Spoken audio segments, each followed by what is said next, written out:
Hello, folks. Thank you very much for being with us today. We have with us Brandon Shealy from FDLE and Eric Ross from the Statewide Prosecutor's Office. And once again, when we do these investigations, we do them with multiple agencies because it crosses multiple jurisdictions. We appreciate our Attorney General Ashley Moody and her team, as well as FDLE. We also were joined by Hillsborough Sheriff's Office, Manatee Sheriff's Office, Pasco, Pinellas, and Collier County Sheriff's Office, and the Kissimmee Police Department. But as I begin this today, I want you to think about this for a minute. You come to this country legally. You go through the processes. After you come here, you establish a small business. You work really hard with all of your family members, and you're able to live in a nice community, a gated community. You're Asian American. Do you know, out of the 9 arrests we made in this case, 7 of our victims were Asian American.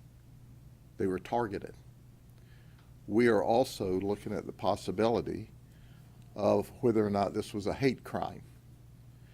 And the people that committed this hate crime against these wonderful Americans, many of them came to this country or their forefathers came to this country to start businesses and be successful and live the American dream, were victimized by a bunch of illegal aliens who came here as criminals to do criminal acts, and that's what we're going to talk about today. This all started for us here in the Sheriff's Office in March of 2023 with some high-end burglaries and high-end thefts. It's called the SATTAG. It's South American Theft Group.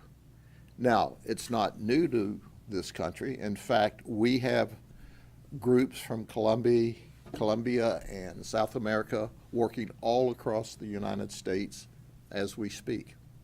They're focusing on high-end houses.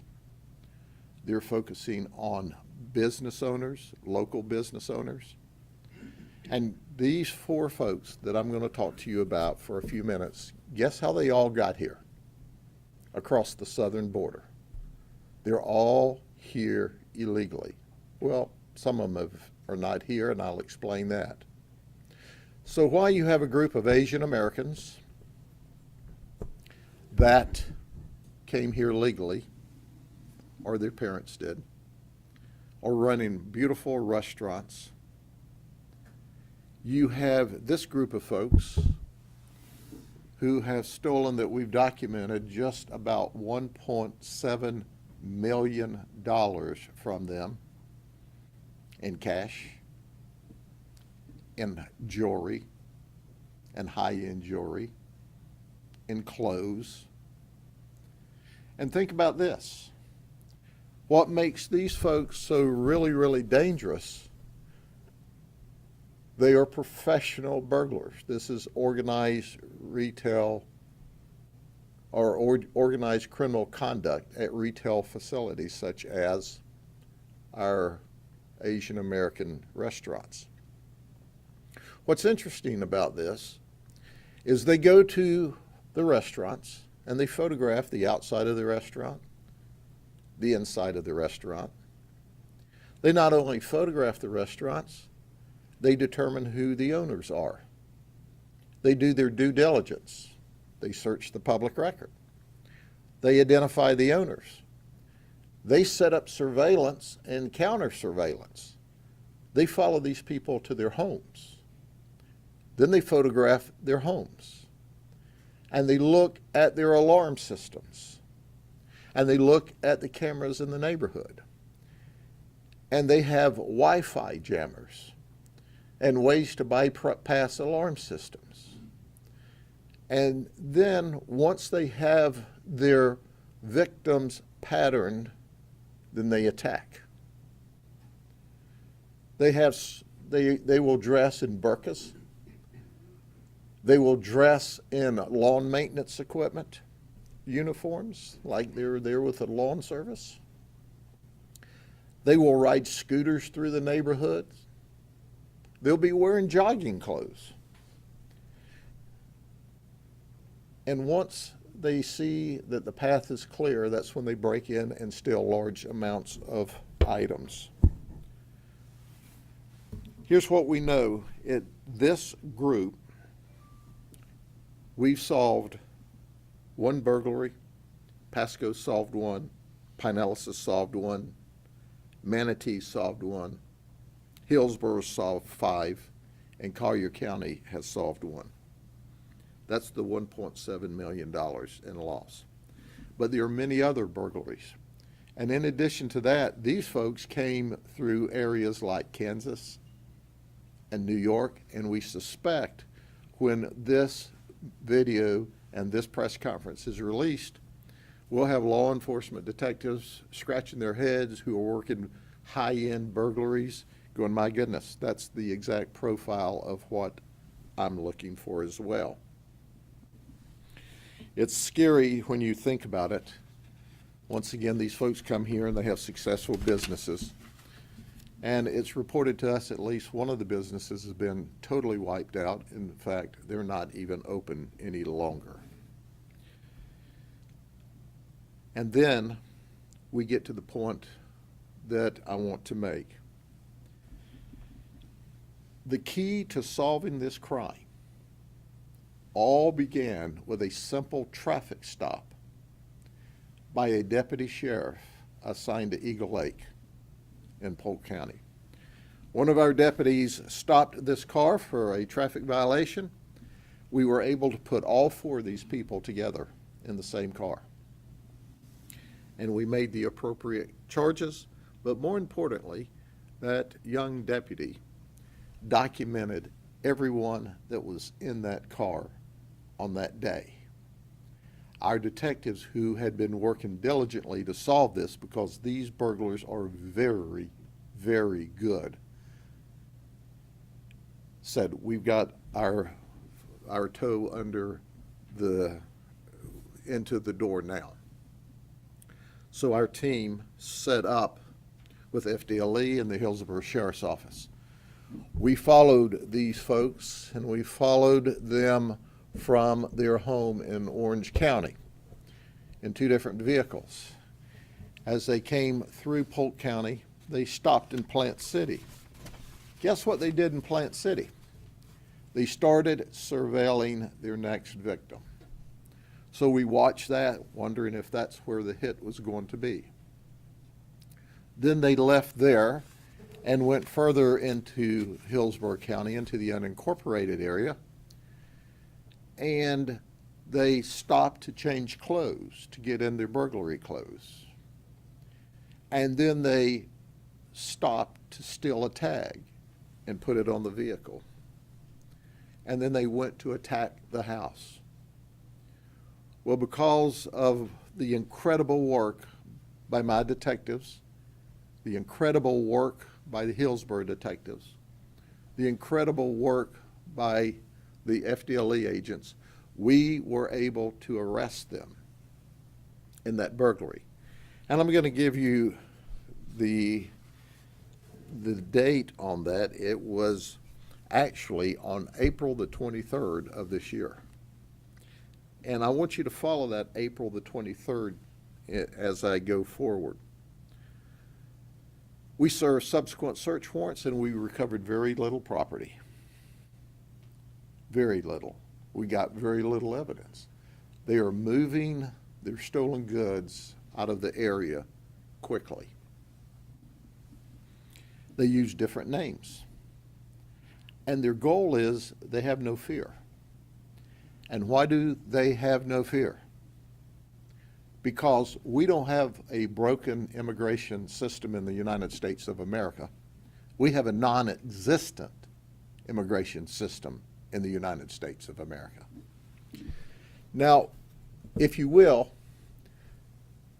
go with me for a few minutes. I've got to read this because it's so complex, but I want you to get an idea. Let's start with Geraldine Galano Perez. She's 33. She has a long, violent criminal history in Colombia. She comes to the United States across the Mexican border. She's a catch and release. So she enters on July the 13th, 2021. They catch her and they give her a notice to appear. And guess what? Does she appear? No. So they catch her, they give her a notice to appear, and poof, she's gone. By the way, they'll give you a plane ticket so you can fly to wherever you want to go. And that's at the taxpayer's expense. So on 12/15/22, and then again in 23, the federal judges in New York ordered her removal. On 4/23/24, that's the date we arrested her, we put her in the Hillsborough County Jail under a $32,500 bond. She bonded. She was turned over to ICE. ICE said, now keep in mind, there's an order of deportation in place. We don't have any room for her. There's an order to move her. We don't have any room to hold her. So they release her, and she's bonded. She was supposed to have a state-ordered GPS put on her if she made bond and was released. The federal government said, we don't have any GPSs. So did they hold her and refer her back or get the state to come over and put a GPS on her? Of course not. So we scrambled around, our detectives, when we heard, hey, she's about to be released because we know she is smoke in the air, she's gone. And we get an arrest warrant for her. And we put her in the Polk County Jail. Are you ready? In the Polk County Jail, she's got a $5.6 million bond. And we know exactly where she is. Because, you see, we have a criminal justice system in Polk County. We have a system where we're not going to let these folks torment people in our community. She's got dozens and dozens of charges pending against her. And she is a very, very violent, dangerous person. Where her boyfriend is Milton Sierra. Now listen, follow me for a second. Geraldine and Milton. Doesn't that sound like Hispanic names to you? Just saying. Her boyfriend is 25, so she's a cougar. And he comes across with her, so he's a catch and release, where they give him a notice to appear. And he is remanded to have a GPS at some point in this process. And it's so confusing. Understand, I'm boiling this down. So does he show up for his notice to appear? Of course not. Does he ever get this GPS put on him? If he does, it's removed. He removes it. So once again, on 12/15/22 and then again in 23, the courts, the New York judge, federal judge, orders him deported. So he's arrested on April the 23rd by all of our team for this burglary, where his bond is $32,500. But he is turned over to ICE. They send him to the Chrome Detention Center. They're about to deport him, okay? He's on his way out. So we said, no. We tell the federal government, no, don't deport him. We got some really, really serious charges on him. Help us out. Help another law enforcement agency out. Well, they were more intent on helping the criminal out. Did you hear what I said? I want to make that perfectly clear. ICE was more intent on helping the criminal out. I mean, there's plenty of people for them to choose to deport. They can certainly, right, find somebody else to sit in that seat to deport. So we get with our friends at Kissimmee Police Department who have a stolen property charge out of a pawn shop. They file a case against him. So he goes from Chrome back to the Osceola Sheriff's Office, where he's given another bond. As soon as he makes bond, they send him back to the Chrome Detention Center again. They're now going to deport him. And we're telling them, hey, we got a major investigation underway. Just put him on hold at Chrome. No way. They deport him. He's gone. He's pending all kinds of very serious charges here, and he's gone. Well, some people would say, hey, he's out of the country. He'll be back if he's not already. Now we don't know where he is.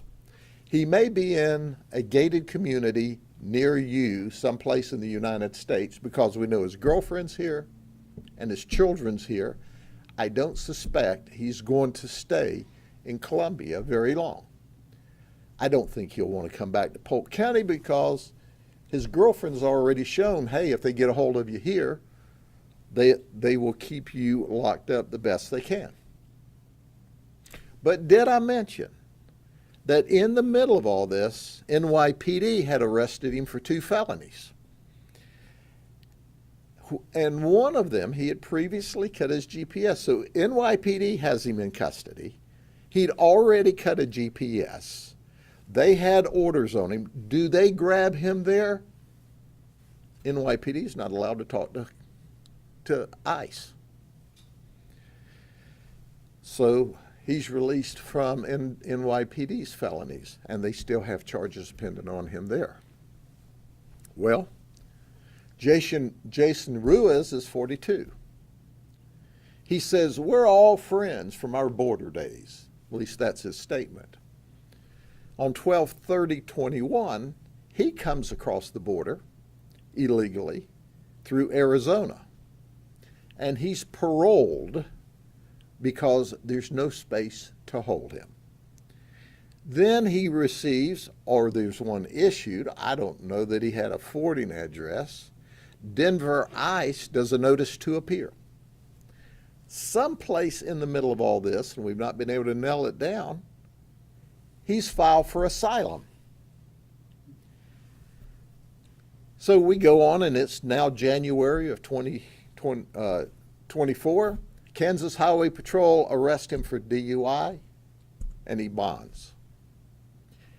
Then he comes to Polk County. We arrest him for no driver's license, and he bonds. We report all of our arrests to ICE. Do they put a hold on him? No. I imagine Kansas reported him to ICE too. Obviously, they didn't hold him because we arrested him. The 4-6 arrest for no driver's license is how we got into this thing. And then, of course, he's arrested when we catch him with our team with the burglary in progress.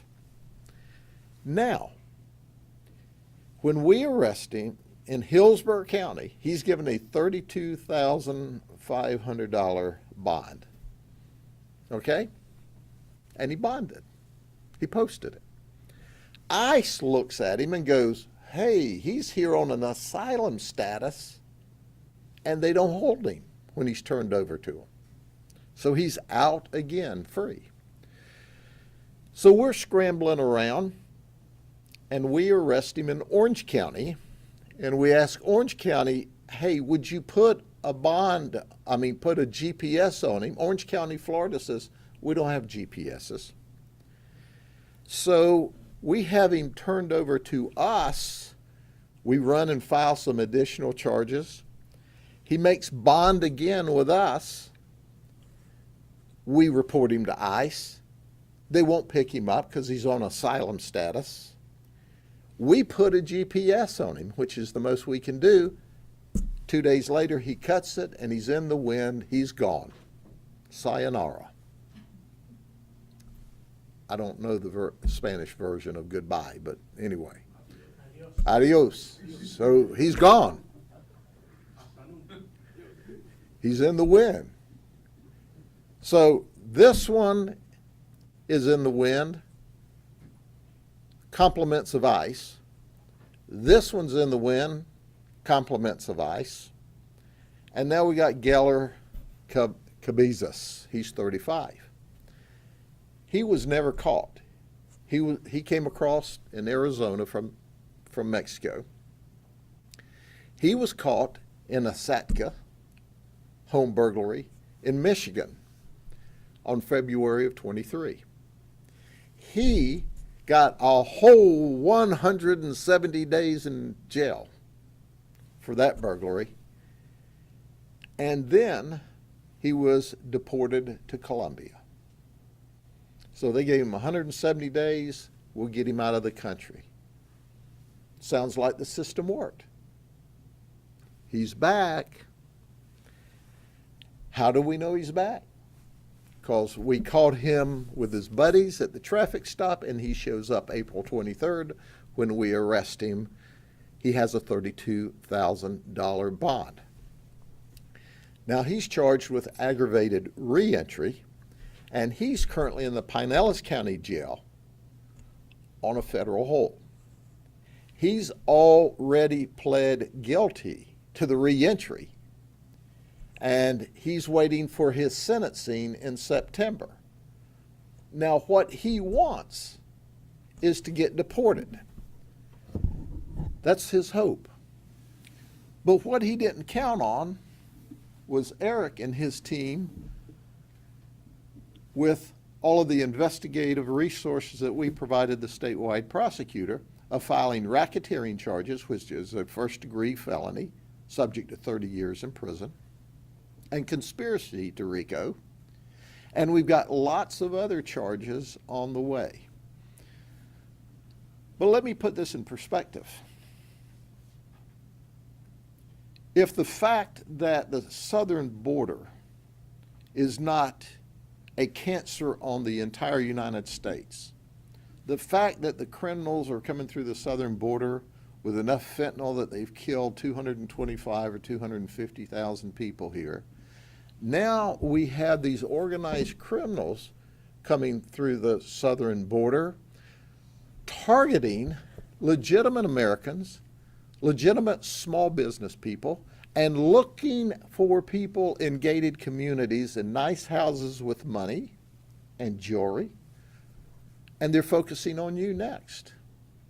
So I want you to know, while you live behind your gated wall, in your nice house, with your security cameras, these people are coming after you too. And they're able to do that because you have a non-existent, let me say that one more time just in case you hadn't gotten it yet, a non-existent system to keep these criminals out of our country. We don't have a failed immigration program or policy. We have a non-existent program. They can't keep them out. They don't fear the criminal justice system. From the time they enter, they fail to appear. They don't intend to go by any of society's rules. And then they steal millions of dollars. And in other parts of the country, as you've heard before, they're sexually battering children. And it could all be controlled with an immigration policy that says you'll come here legally, like our victims, our Asian American victims did. You'll come here legally so we can vet you, and you're not going to come here on catch and release. And we're not going to send you to New York City, where the city there, as I understand, in the last 2 years, has spent $4.8 billion dealing with homelessness. Well, New York, get used to it. It's rule makers with that ideology that got you in that mess. It's rule makers with that ideology that got us all in this mess. We can stop this. But if we don't, you're going to continue to be victims. We're going to continue to chase these people around and do our best to keep them out of your homes and to keep them from murdering you. But quite frankly, we'd like to use these resources on our homegrown criminals. But if everybody did it the way we did it in Florida and in Polk County, their crime would be like my crime at a 50-year low. I'm going to turn this over before we ask for any questions to Brandon so that he can speak with you. Eric said he's just going to stand by and enjoy the press conference. Brandon. Thank you, Sheriff. Good afternoon. I'm Brandon Shealy, Assistant Special Agent in charge of FDLE Tampa. This is a direct result of the strong partnerships that we have here in the Tampa Bay area and really just good police work. This is a super sophisticated group, very difficult investigation for many reasons. It spans 6 counties, dozens of victims, sophisticated measures they use to pull these off with surveillance, some countermeasures. But the good work of the law enforcement, our deputies and agents that were involved in this case, just great police work, intense surveillance, and then our analysts did a great job of linking these burglaries together across all these counties. So, as the sheriff alluded, a lot of this is due to the open southern borders. We had 2 of these suspects come across the Texas border back in 2021. We had one of them come across through Arizona in 2021. And that made it difficult too, because they're using multiple identities, different names. So it makes it difficult to track these folks. These criminals eventually made their way to Florida and began victimizing our citizens. The sheriff said it best. We're a law and order state. Under the leadership of Governor DeSantis, Attorney General Ashley Moody, FDLE Commissioner Mark Glass, and strong sheriffs like Grady Judd, that's not something we tolerate here in Florida. We're a great place to come visit. We're a great place to come raise a family, but we're a law and order state. We're going to continue to go after criminal organizations like this. We're going to meet these challenges head on. And we're going to make sure these partnerships stay in place because that's the way we solve these crimes. I mean, 6 different counties, it's very challenging, but strong partnerships will solve this problem. Thank you, Sheriff. Thank you, Brandon. And guess what? We're going to do our best to keep these people locked up in jail for decades. But who's going to pay for that? The local taxpayer, because the federal government won't do their job. That's the bottom line. And you know what? The federal government's going to continue what they're doing as long as the public allows it. And right now the public's allowing it. Because if the public pressure were there, they could stop this border crisis today. They don't choose to do that, and they don't care that you're a victim. Any questions? Sure, just to go back a little bit, you mentioned that you didn't find a lot of stolen products on them. We spoke to a pawn shop owner who said that he's out like $10,000 because of this situation. So could you speak to how they went to the pawn shop? Sure, they went to some local pawn shops, but we caught on to that pretty quickly. And they figured out that we were on their trail as well. So they have moved to different methods. And that's still under investigation, whether it's pawn shops in another state or whether they boxed it up and sent it back to relatives in Colombia. That's still to be investigated. But what we know is they were stealing great quantities, and there is not a trace of hardly any of it left here. Some of them had a legitimate passport. So how did they get that? A legitimate under that name.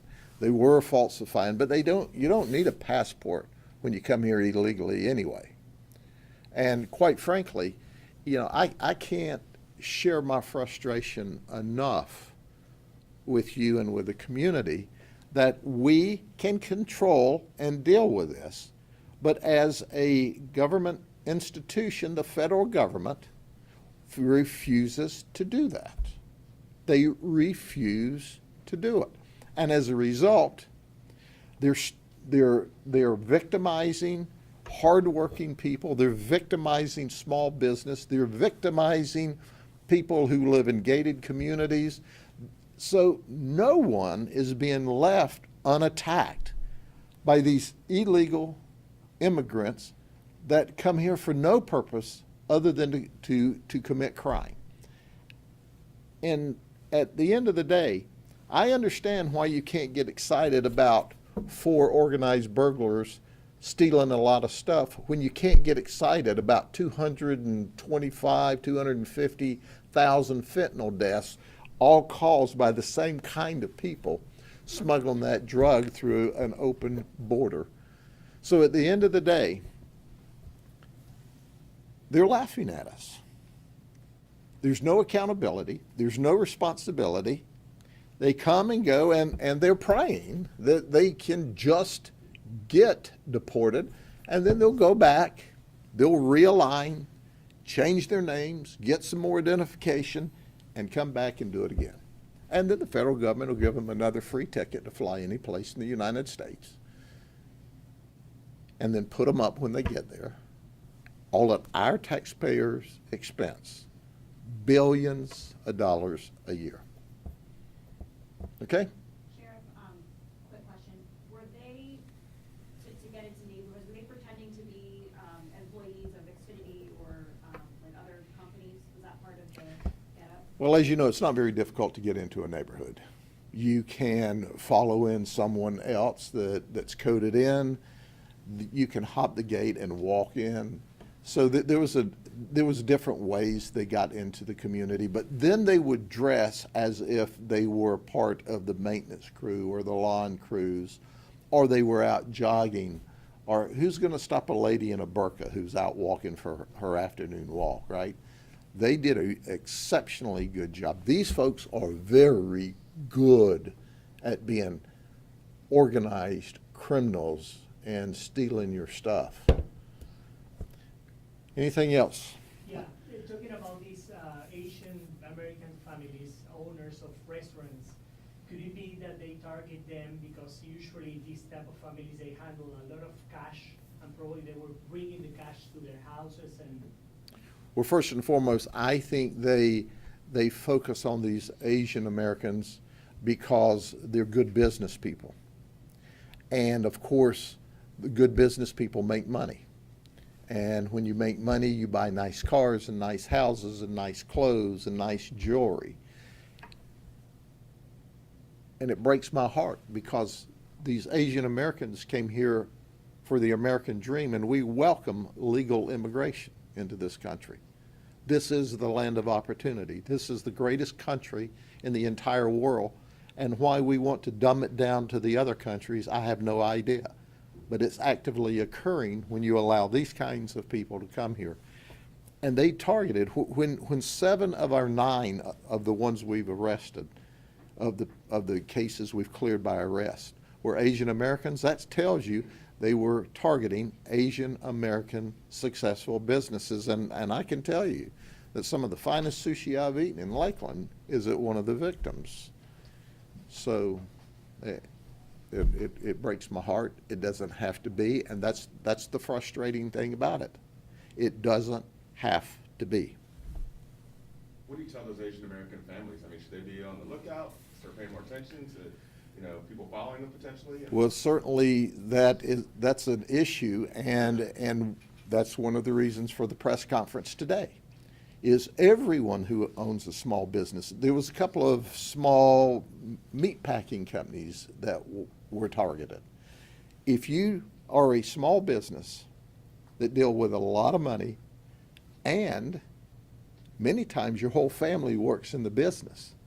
So once they pattern you and see, well, there's mom and dad and 2 teenagers, and the teens are at school, and then after school they go work in the store, and gosh, look at the parking lot at lunch and dinner.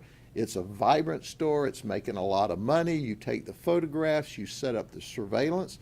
That's the intimidating thing about this. They followed these people back and forth and patterned them. And the federal government allowed it.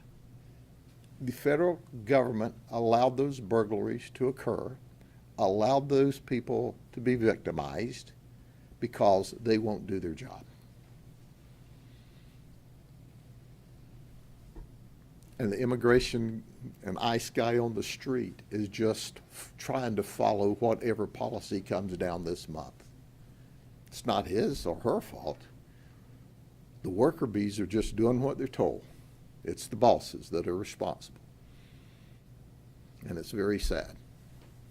Anything else? We've got one more topic here that some of you asked for.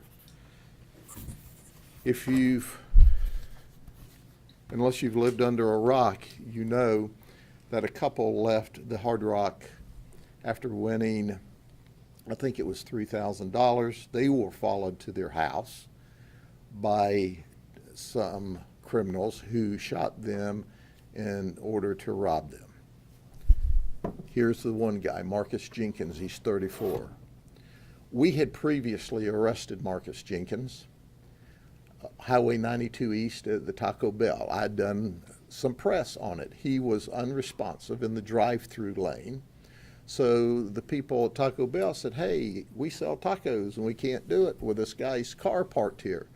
So our deputies, who are the very greatest, showed up and said to their self, here's a fella passed out, couldn't wake him up, got fire there, finally got him awake.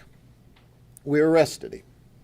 We arrested him for trafficking in fentanyl, marijuana, a public nuisance vehicle, resisting arrest, DUI, DWLSR, possession of identification from another. The bond was $25,000. We locked him up. He posted bond, okay? He was arrested on July the 6th. He posted bond on July the 9th. And then he goes to Hillsborough County, follows the people from the Hard Rock, and shoots them in a robbery at their front doorstep.